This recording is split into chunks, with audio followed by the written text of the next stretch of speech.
Hey guys, it's me, Firestarter ECMG, coming back at you with another video. Today, I wanted to share a mistake I recorded while going through Canyon Lake at a moderate pace and giving a post-incident review of it. I absolutely love carving my CBR 250R through canyons and twisties, but personally, I don't recommend or usually drive like this on the road. No matter how much experience you have riding, two big behaviors that can get you into trouble is impatience and overconfidence, especially on the road where there's a lot more variables like loose dirt, potholes, and traffic versus a track where the environment's more controlled. I am embarrassed to put myself on blast like this to the world, but I think it's a good learning experience for all riders as well as myself to do a post-incident review, as everyone makes mistakes.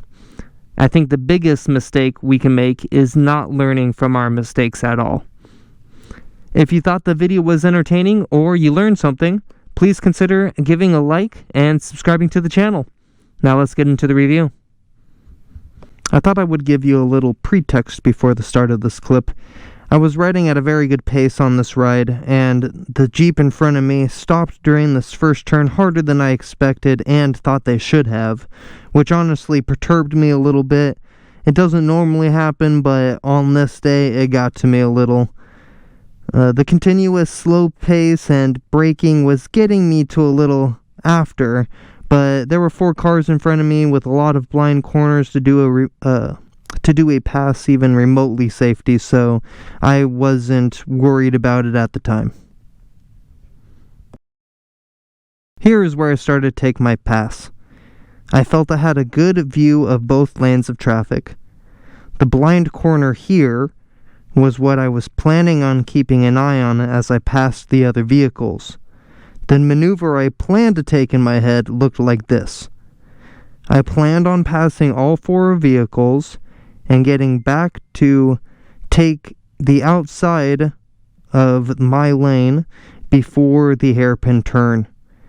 In case a vehicle came around the blind corner during my pass, I didn't want to plan to take that turn in the other lane and there was a runoff if things didn't go right. Looking back at this now, I realize I should not have tried to pass all 4 vehicles during this turn and just focused on taking what I could get safely, as there were too many variables that could take place during this maneuver.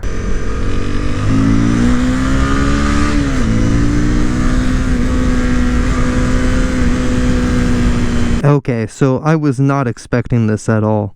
The front buggy moved into my lane of traffic and either intentionally or unintentionally blocked me from passing. I also saw the vehicle had just passed the blind corner over here, and the other buggy that was right next to me, where you can see the shadow here. At this point, I should have moved in between the buggies, but didn't have time to really think about that, and in a quick decision, just decided to move forward with my initial plan. I should not have been looking at them while passing, instead focusing on the line I will have to make on this hairpin turn, which was not going to be the same line as initially planned. At this point, I lost all confidence. I didn't go into my turn as planned, I didn't focus on my new line for the turn, and I felt I was going into the turn too fast while crossing yellow paint. There's only 2 things to do at this point. Take the turn with confidence, or stay straight towards the runoff and progressively brake. I actually managed to slow down quite fast, but still ended up on the side of the road. I knew my bike would lose traction if I tried to get back on the road parallel to it, so I decided to ride next to the road until I got back on.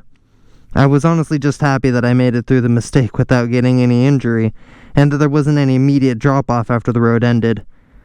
Let's finish the clip and run it again without pausing.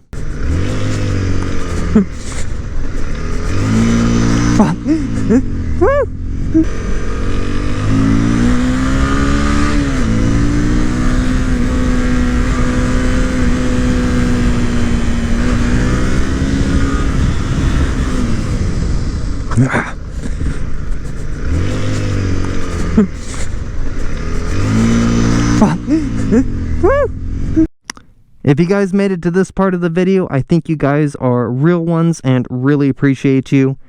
I hope you are able to learn from my mistake and try not to push it too hard out there on the streets. It's very risky and your life isn't worth it. I want to start doing some track days on my CBR 250, so maybe I'll be upgrading and turning the 250 into a track bike and letting you guys watch that and recording it. So I definitely learned from this experience. Hope you all did too. I hope you have a great week and catch you in the next one.